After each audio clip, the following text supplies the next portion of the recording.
دوستان عزیز، پس از سالها انتظار کنسرت با شکوه سیامک شجریان در راه است. سیامک شجریان را این بار متفاوت تر از همیشه خواهید شنید.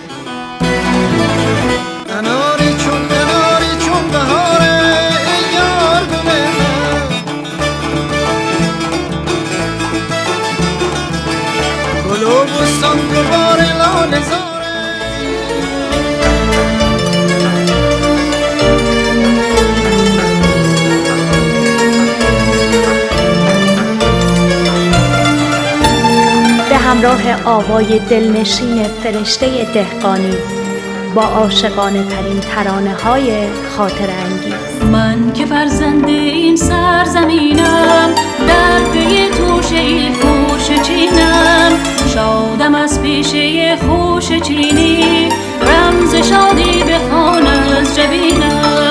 قلب ما بود مملو از شادی بی پایان، سعی ما بود بهر آبادی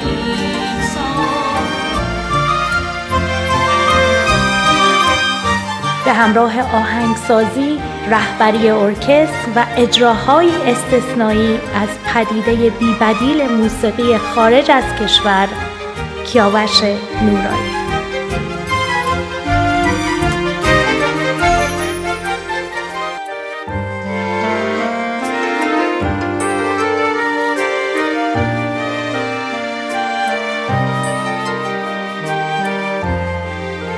با دستچینی از بهترین نوازندگان شهر در گروه هماوایان: نیما پازارگاد کیبورد، عرفان ناظمزاده پرکاشن، رضا مهینی فلوت و مایلز جی بیس، و اما ویولون، کمانچه، سنتور و ستار کیاوش نورانی.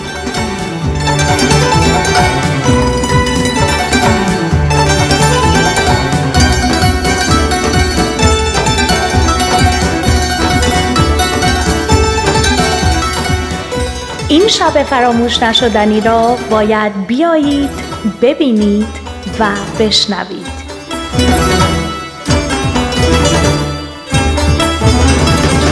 حضور تک تک شما عزیزان را دیده به راه.